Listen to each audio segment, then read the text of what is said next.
So we're getting to Friday afternoon, so let's make sure we have a little bit of fun this time. Let's get rid of that.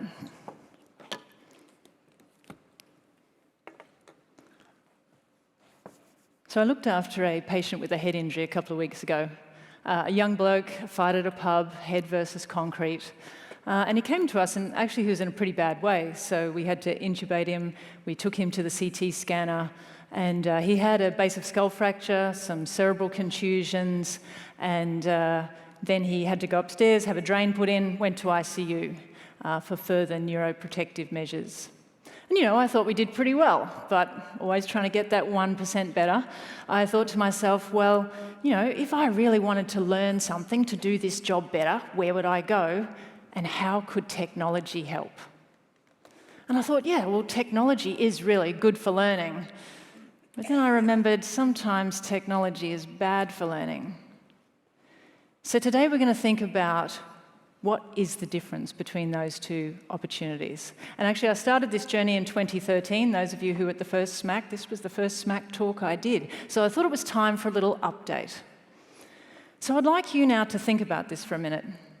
If you were involved in this patient's journey somewhere from the concrete through the pre-hospital phase, to the emergency department, to the operating theatre, to the ICU and beyond. And if you wanted to improve how you could contribute using technology, where would you go? Just going to give you a minute to think about it. What knowledge or skill would you look for, and where would you go? Now, I'm guessing some of you might use your phone. Who thought that they might use their phone? Yes, a fair few hands up in there. Well, I thought let's just give this a go. I'll just put head injury in here into Google. 447 million results in 0.46 seconds. I mean, wow. This is incredible. Technology is good for learning when it comes to access to information. And in a marvel of search engine optimization, the first one is from the Royal Children's Hospital, advice to parents about head injuries for kids. And it doesn't take me long to find professional resources as I look down here. Things about hypertonic saline, the best drugs for induction in head injury, whether we should have pre-hospital RSI. Hang on, sorry. It's just there's this cat video here. It's falling off a couch and hitting its head. I mean, it's all right, but it's pretty funny. And while I'm here, sorry, I'll just check Twitter. I mean, there might be something about head injury there. Yeah. Technology is not so good for learning when we become the victims of multitasking and distraction. We are cyber wanderers. That little ping we get of dopamine every time we pick up our phone and there's something there for us, it is addictive. And it's particularly problematic for our learning. And you and I know this. We pick up our phones 100 times a day. I don't know if that's good for me, but it does mean I don't get much learning done. This action is sometimes physically painful. If any of you are sitting there and don't know where your phone is, I bet you're feeling a little anxious. So I'll just pick mine back up. So one of the other problems with some of this stuff I found in here is that it is fake news. Google ads, Twitter bots, elections. We know some of the stuff online is not what it should be. And if I think about my patient journey and I look down here, if I didn't know any better, this mythical vitamin Q that they've described here as the cure for the base of skull fracture, I may well be tempted to prescribe. And this is the difference, isn't it, between the information in here and the wisdom that we have to bring to our patients. Now, how do we tell fake news for our clinical learning? The answer is we don't have a whole lot of perfect systems, but it's important to have a system. And there's many of us in the room as clinical learners, many of us as clinical teachers. And I guess for all of us, it challenges us to think about our role. No longer is it to transmit what's in here or what's in here into the mind of our learner. It is instead to help filter what's in here to contribute to wisdom for the care of our patient. I don't know if you've got a system. Mine is imperfect as well, but it's something along the lines of look for commercial bias, make sure it's adequately referenced, and if you're going to think about changing your practice, see if there's some other sources. Well, let's turn our attention now to learning in the classroom. I'll try and put the phone down here. Let's face it, technology's got to be good for learning in the classroom, doesn't it? I mean, even lecture theatres like this. Wow, look at this technology. Medical school's the same these days. Have you seen what they've got? It's fully sick with interactive whiteboards. You like that? They have things like lecture recordings. So good. Not like when I went to medical school where you had to actually go along. Now you can just rest back in your own home, watch your online lectures. Fantastic. The trouble is that terrible neuroanatomy lecture that you would not attend in person is no better when you're watching it online. And in fact, it's possibly even worse than that. Because in fact, in a study just published in March 2019, just this month in the journal Higher Education, they looked at the impact of introducing lecture recordings into institutions across a range of things, but including health professional schools. Now, the logic goes something like this. If students don't turn up to lectures, they don't do as well. Sounds fair enough. If you introduce lecture recordings to an institution, they don't turn up to lectures. But you kind of think, well, that won't hold though, because they'll go home and watch it online. Except they don't. It turns out that most of the people who watch lectures online are the people that actually attended them in the first place. So what they found is, in fact, the very introduction of lecture recordings into an institution caused the performance of student cohorts to go down. Good technology, used badly, is just bad for learning. But let's think a little more about that lecture I'm talking about, because we know it had a lot of PowerPoint slides, don't we? It might have had 60, it might have had 160, it might have had 600 slides, who knows? Now, I know you're all a little worried because I haven't had any slides up until now, so let's see how we... Siri, can you put up my slides, please? OMG, put my slides down, Siri. Never has a software program committed so many crimes against connection. 35 million PowerPoint presentations a day to 500 million people around the world. Most of them switch off after 10 minutes or less. This could well be the end of humanity as we know it. And of course, one of the problems with this is it promotes passivity. It leads teachers to think their job is actually to transmit information. And it means that we actually turn complex concepts into linear ideas because we just don't have an idea about what the next slide is.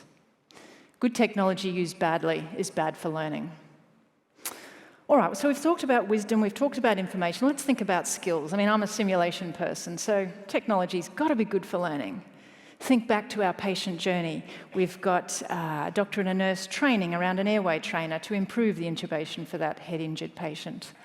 We've then created this fully immersive in situ simulation to train the team and improve the relationships and improve the culture. I mean, this has got to be good for learning. We can imagine the neurosurgical registrar putting on her VR goggles and then coming to actually practice the procedures she's going to be doing on the actual anatomy of the patient transmitted from the CT scans. I mean, this is fantastic stuff, except when it's not. Sometimes we should just say no to simulation.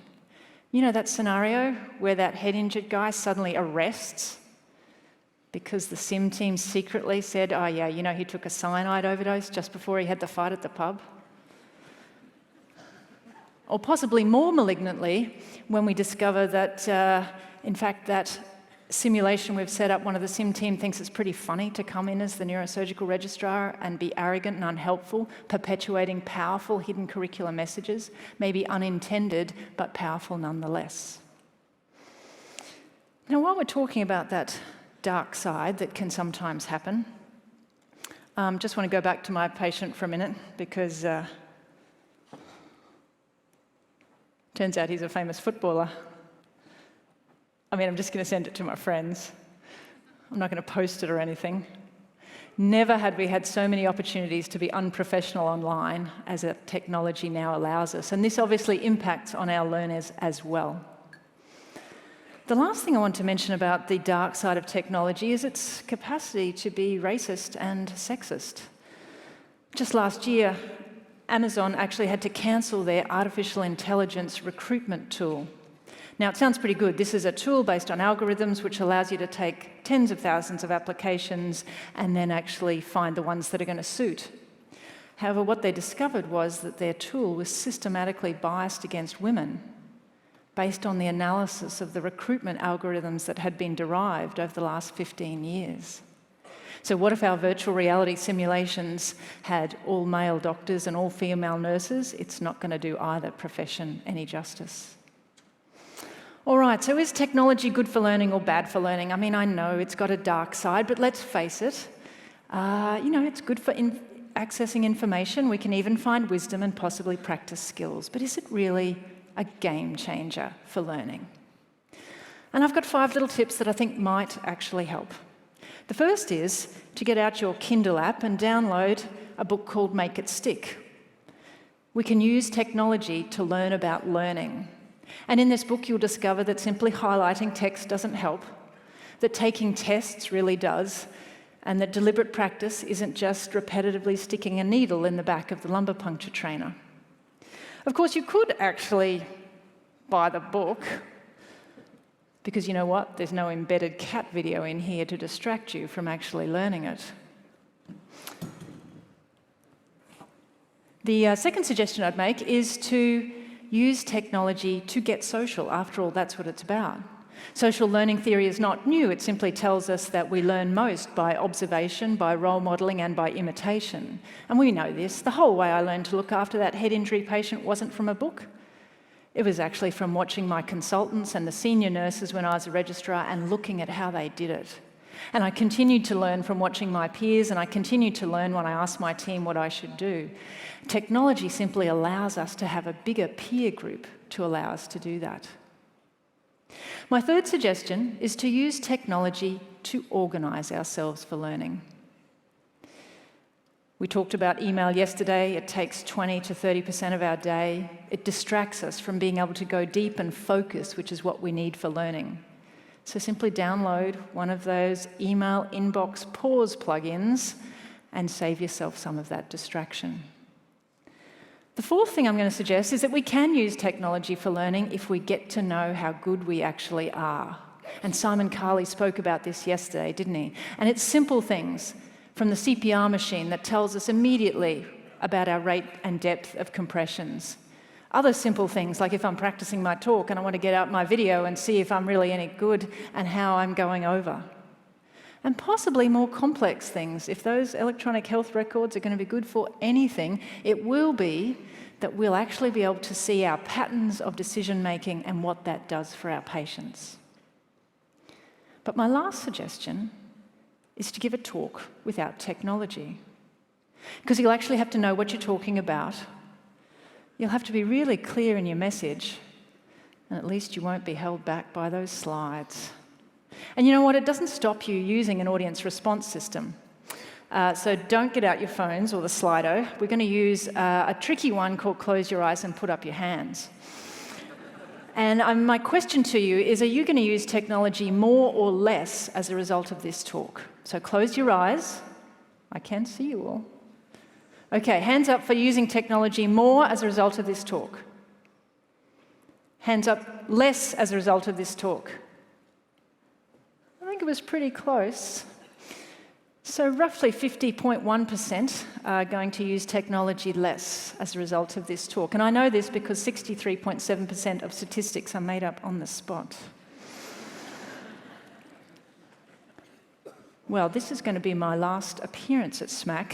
And ladies and gentlemen, I actually don't care if you use technology more or less as a result of this talk. I just want you to use technology before it uses you. Thank you very much.